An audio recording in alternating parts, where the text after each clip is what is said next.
Hi అండి, నమస్తే. ఈరోజు వీడియోలో ఎన్నో ఆరోగ్య ప్రయోజనాలు అందించే ఉసిరికాయలతో ఒక మంచి టేస్టీ రెసిపీని మీతో షేర్ చేయాలనుకుంటున్నాను.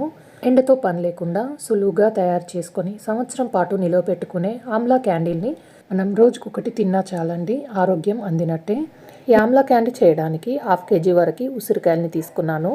వీటిని శుభ్రంగా కడిగి తడి లేకుండా ఆరబెట్టుకోవాలి. ఉసిరికాయలని ఇప్పుడు మనం ఆవిరి మీద ఉడికించుకోవాలండి. ఒక గిన్నెలో కొన్ని నీళ్లు పోసి దానిపైన ఒక జాలి గిన్నె పెట్టి అందులో 1/2 kg వరకు మనం తీసుకున్న ఉసిరికాయలని వేసుకొని మూత పెట్టేసి స్టీమ్ చేసుకోవాలి. మంటని మీడియం ఫ్లేమ్లో ఉంచి ఒక 10-15 నిమిషాల వరకు వీటిని స్టీమ్ చేసుకోవాలండి. ఇక నేను ఒక 15 నిమిషాల వరకు ఉసిరికాయలని ఉడికించుకున్నాను. ఉసిరికాయలు బాగా ఉడికి ఇలా పగులు వస్తే బాగా ఉడికిపోయినట్టు అండి. ఇలా ఉడికించుకున్న వాటిని పూర్తిగా చల్లారనివ్వాలి.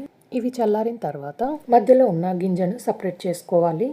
ఇలా ముక్కల్లాగా కట్ చేసుకున్న వీటిని మిక్సీ జార్లోకి తీసుకొని ఈ ఉసిరి ముక్కల్ని వీలైనంత మెత్తగా ఫైన్ పేస్ట్ లాగా గ్రైండ్ చేసుకోవాలండి. అస్సలు నీళ్లు వేయకుండా ఇలా మెత్తని పేస్ట్ లాగా గ్రైండ్ చేసుకొని దీన్ని ఇప్పుడు పక్కన ఉంచుకోవాలి. స్టవ్ మీద ఒక ప్యాన్ పెట్టి దాంట్లో 2 టేబుల్ స్పూన్ వరకు నెయ్యి వేసి, నెయ్యి కాగిన తర్వాత ముందుగా గ్రైండ్ చేసి పెట్టుకున్న ఉసిరికాయ పేస్ట్ని ఇందులోకి మొత్తం వేసుకోవాలి.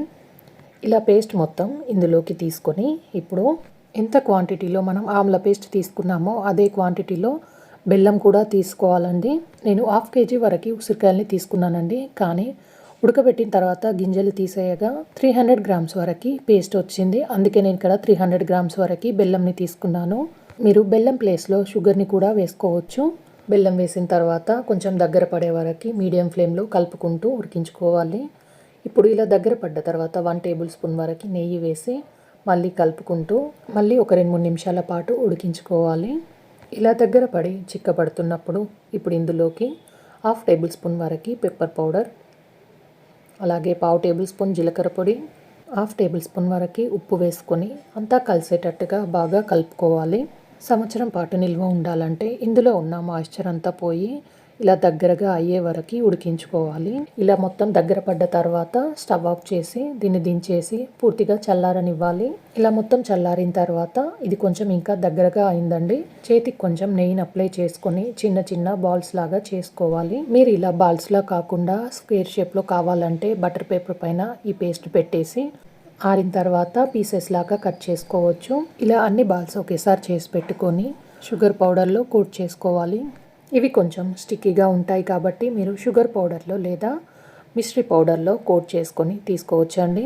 ఇలా కోట్ చేయడం వల్ల ఇవి ఒక్కొక్కటి అంటుకోకుండా ఉంటాయండి. ఇలా చేసుకున్న ఈ క్యాండీస్ని మీరు ఎయిర్ టైట్ జార్లో పెట్టుకొని బయట పెట్టుకోవచ్చు, లేదా ఫ్రిడ్జ్లో పెట్టైనా కూడా మీరు స్టోర్ చేసుకోవచ్చు. మీరు కూడా ఈ క్యాండీస్ని ఒకసారి తప్పకుండా ట్రై చేయండి. ఈ వీడియో కనుక నచ్చితే లైక్ చేయండి, షేర్ చేయండి, సబ్స్క్రైబ్ చేయండి.